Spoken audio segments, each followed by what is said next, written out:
শ্রী গুরুজয় বন্ধুরা, আজকের ভিডিওর বিষয় হচ্ছে কল্পতরু কামধেনু। এর কি মিনিং সেটাই এই ভিডিওতে বলবো। অর্থাৎ এখানে এমন একটি বিষয় সম্পর্কে আলোচনা করব বা আপনাদের জানাবো, যেটি আপনার যে কোনো মনের ইচ্ছেকে, যে কোনো মনোবাঞ্ছাকে পূর্ণ করে। একটি বিষয়কে আপনার বাড়িতে স্থাপন করতে হবে বা রাখতে হবে, যে বিষয়টি রাখলে এবং তার নিত্য কিছু বিষয় রয়েছে যেগুলো আপনাকে করতে হবে। টোটালটাই সিক্রেট, পুরো ভিডিওটাতে আমি আলোচনা করব। তো সেটা করলে আপনার যে কোনো মনের ইচ্ছে পূর্ণ হবে। পাশাপাশি ইচ্ছে ছাড়াও আপনি এমনিও যদি আপনার বাড়িতে রাখেন, সেক্ষেত্রে আপনার বাড়িতে আর্থিক উন্নতি হবে, নাম যশ খ্যাতি, সুসম্পর্ক, সুস্বাস্থ্য, যে কোনো শুভ জিনিস আপনি অ্যাট্রাক্ট করতে পারবেন ওই বস্তু বা ওই জিনিসটির সাহায্যে। তো পুরো ডিটেলসে জানতে পুরো ভিডিওটি দেখুন, এবং ভিডিওটি আপনাদের ভালো লাগলে অবশ্যই একটি লাইক করে দেবেন। বন্ধু বান্ধবের মধ্যে ভিডিওটিকে অবশ্যই শেয়ার করবেন। চ্যানেলটিকে সাবস্ক্রাইব করে পাশে থাকা বেল আইকনে ক্লিক করে অল অপশনটি অবশ্যই সিলেক্ট করে রাখবেন, যিনি ফার্স্ট টাইম এই চ্যানেল ভিজিট করছেন অর্থাৎ এই ভিডিওটি দেখছেন। আপনি দুর্গাপুজোর সময় যে ষষ্ঠী থেকে দশমীর যেটা করতে বলেছিলেন সেটা করে ভীষণ ভালো ফল পেয়েছি আমরা। তার জন্য ভীষণই আমরা উপকার পেয়েছি। এর জন্য থ্যাংক ইউ ইউনিভার্সকে, ইউনিভার্সকেও ধন্যবাদ, তার সাথে সাথে আপনাকেও ভীষণ ধন্যবাদ।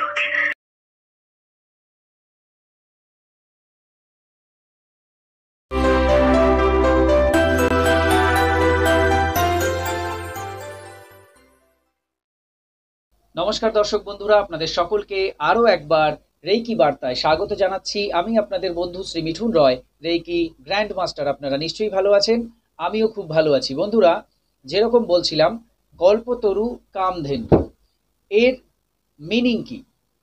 এখানে কামধেনু গাই বা কামধেনু গরু, তার সম্বন্ধে আজকের ভিডিওটি আপনাদেরকে বলতে চলেছি। আজকে কামধেনু গাই বা কামধেনু গরু সম্পর্কে পুরো ডিটেলসে আপনাদেরকে জানাবো, যে এই বিষয়টি আপনার বাড়ির ক্ষেত্রে, বাস্তুর ক্ষেত্রে, আপনার জীবনে কতটা শুভ প্রভাব ফেলতে পারে এবং এর দ্বারা আপনি কতটা উপকৃত হতে পারেন।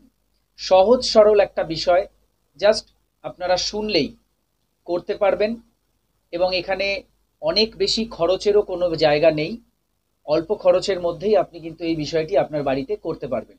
জাস্ট একবার যদি আপনি করেন এবং নিত্য তার কিছু বিষয় আপনি এর সঙ্গে যুক্ত করে নেন, যেগুলো আমি সব বলে দিচ্ছি, তাহলে আপনার ক্ষেত্রে কিন্তু সারা জীবনই বলতে গেলে আপনি এই কামধেনু গাই বা গরুর থেকে অনেক কিছু পাবেন। তো সবার প্রথম বলবো, কামধেনু গরু বা কামধেনু গাই কি। এটি জানতে হলে আমাদের একটু পেছনে চলে যেতে হবে, একটু না বেশ খানিকটা পেছনে চলে যেতে হবে। আমরা জানি যে সমুদ্র মন্থন হয়েছিল, দেবাসুরের এই সমুদ্র মন্থন অর্থাৎ একটি যুদ্ধ হয়েছিল, সেখানে সমুদ্র মন্থন হয়েছিল, আপনারা জানেন।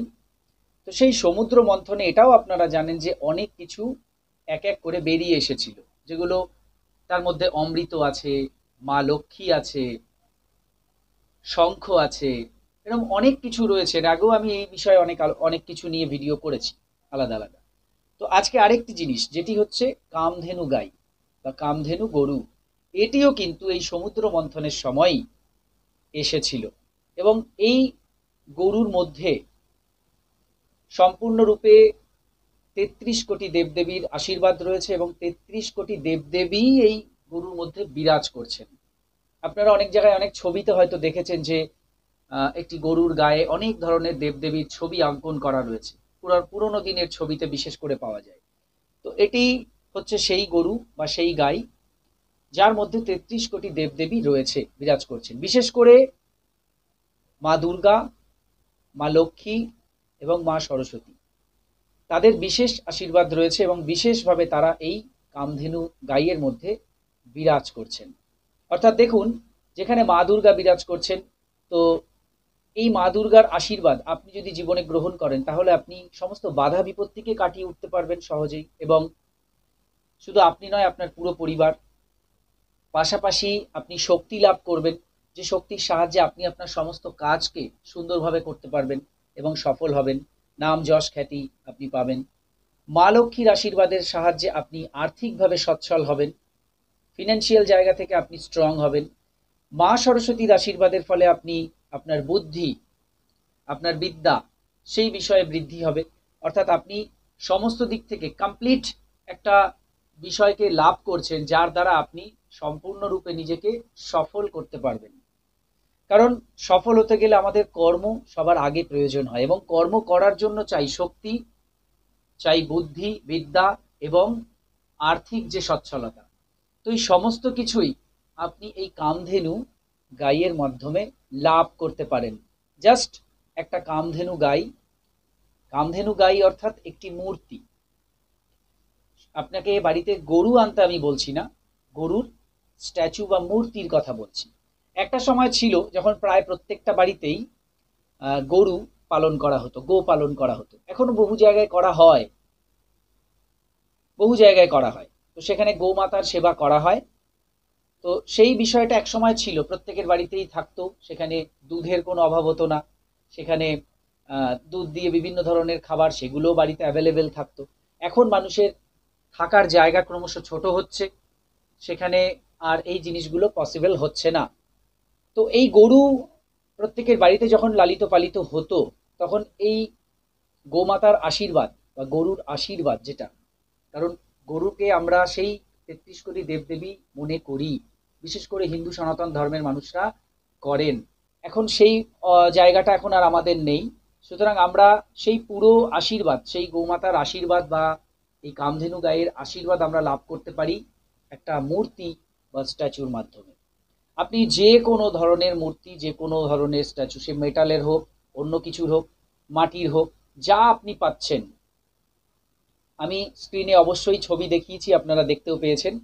যে কোনো আপনি কামধেনু গায়ের ছবি আনবেন, মূর্তি আনবেন, এবং খেয়াল করবেন যে এখানে দেখুন শুধু গোমাতা রয়েছে তাই নয়, তার একটি বাছুরও রয়েছে, সে দুধ খাচ্ছে, মায়ের দুধ খাচ্ছে। তো এই যে দৃশ্যের একটা মূর্তি, এই মূর্তিটাই কিন্তু প্রয়োজন।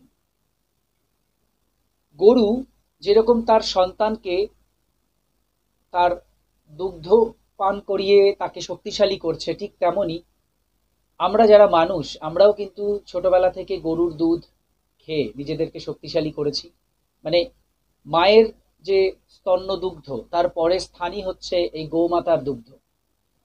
তো সেই দিক থেকে গৌমাতাও কিন্তু আমাদের মাতৃস্বরূপ, এবং মায়েরা সবসময় তাদের যে নেচার, সেটা হচ্ছে সন্তানদের আগলে রাখা, তাদের ভালো মন্দে দেখা, তাদেরকে লালন পালন করা, তাদেরকে সমস্ত দিক থেকে প্রোটেকশন দেওয়া।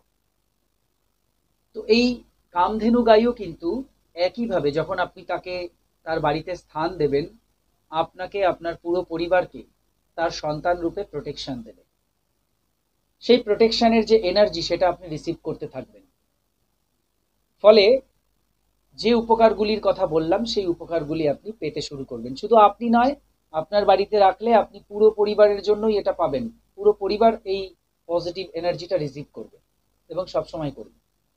জাস্ট একটা মূর্তি আপনাকে এনে রাখতে হবে, এবং নিত্য তাতে আপনি যেভাবে বাড়িতে পূজা করেন অন্যান্য ঠাকুর দেবতার, সেখানে ধূপ, দীপ, গুগুল, ধুনা যা ব্যবহার করেন, সেগুলো ওই কামধেনু গাইকেও একটু দেখাবেন। এইটি হচ্ছে মূল বিষয়। তাকে ভোগ দিতে হবে, তাকে বাতাসা দিতে হবে, মিষ্টি দিতে হবে, ফল দিতে হবে, নকুলদানা দিতে হবে। এটা আপনার মনের বিষয়, আপনি দিলেও দিতে পারেন, নাও দিতে পারেন। তবে আপনি ওই ঠাকুর ঘরেই রাখুন এবং রেখে তাকেও ধূপ দীপ দেখান, এটাই বেস্ট। এবং প্রত্যেক দিন একটু মুছে পরিষ্কার করে দিন একটা সুতির কাপড় দিয়ে, যাতে তার উপরে ধুলো নোংরা না পড়ে থাকে। সযত্নে তাকে রাখবেন, একটি আলাদা জায়গায় রাখবেন। ঠাকুর দেবতার যে সিংহাসন রয়েছে তার মধ্যেই নিয়ে রাখবেন না, আলাদা একটি জায়গায় রাখুন, তবে বেস্ট হবে। আর যদি আপনি এই ঠাকুর ঘরে না রেখে বেডরুমে রাখতে চান বা বসার ঘরে রাখতে চান, রাখতে পারেন। সেক্ষেত্রে উত্তর দিকের যে দেওয়াল রয়েছে, নর্থের যে ওয়াল রয়েছে, সেখানে রাখুন। না হলে ইস্টের যে ওয়াল রয়েছে সেখানে রাখুন, না হলে নর্থ ইস্টের যে কর্নার রয়েছে অর্থাৎ ঈশান কোণ, সেই কোণে আপনি রাখুন।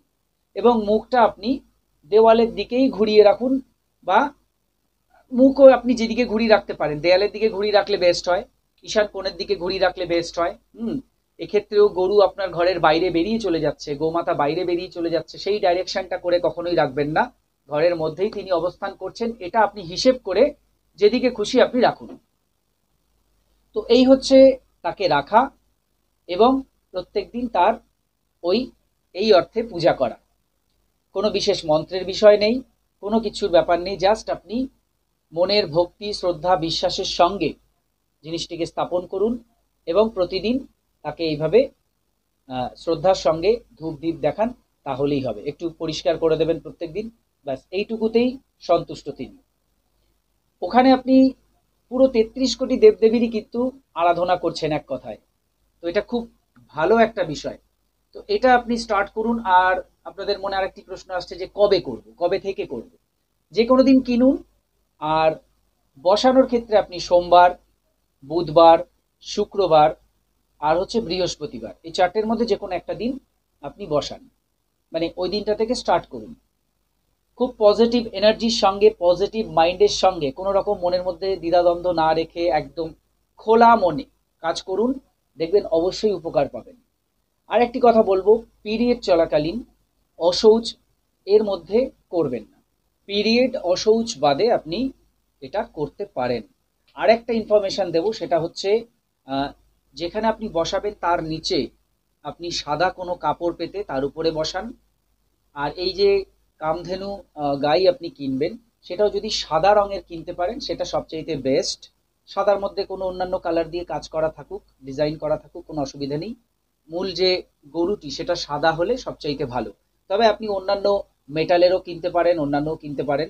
কালোর মধ্যেও পাওয়া যায়, কালো যে চলবে না তা নয়, কালোও চলবে। তবে আমি বলবো অন্যান্যগুলোর ভেতর থেকেই চয়েস করুন, কালোটাকে একটু সাইডে রাখুন।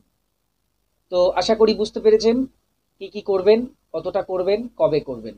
আপনারা পজিটিভ মাইন্ডে, পজিটিভ এনার্জির সঙ্গে কাজটি করেই দেখুন, উপকার অবশ্যই পাবেন। কে কতটা উপকার পেলেন পরবর্তীতে এটা ব্যবহার করার পরে, অন্তত মাসখানিক পরে আপনি দেখুন কি পরিবর্তন হচ্ছে, সেটা অবশ্যই কমেন্টে জানিয়ে যাবেন, যাতে আরো অনেক বন্ধুরা দেখে ইন্সপায়ার হয়। তো এই ছিল আজকের ভিডিও। আরো কিছু জানতে অথবা রেকি শিখতে স্ক্রিনে দেওয়া নাম্বারে হোয়াটসঅ্যাপ করুন। বর্তমানে প্রত্যেকটি ক্লাস অনলাইনে হচ্ছে, আপনার বাড়িতে বসে আপনি যে কোনো ক্লাস বা কোর্স ইজিলি করতে পারবেন। হোলি ফায়ার 3 রেকি, যা বিশ্বের সবচাইতে শক্তিশালী রেকি, যেই রেকি শিখলে আপনি আপনার জীবনের সমস্ত ধরনের সমস্যাকে সমাধান করতে পারবেন হিলিং এর মাধ্যমে। তো এই কোর্স শেখার জন্য, এছাড়া বিভিন্ন কোর্স আমি শেখাই, যে কোনো কোর্স শেখার জন্য যোগাযোগ করুন এবং শিখে নিন সেই কোর্স। সবাই খুব ভালো থাকুন, সুস্থ থাকুন, দেখতে থাকুন রেকি বার্তা। এতক্ষণ ভিডিওটি দেখার জন্য, কথাগুলো শোনার জন্য আপনাদের অসংখ্য অসংখ্য ধন্যবাদ জানাই। আজকে আসছি, নমস্কার।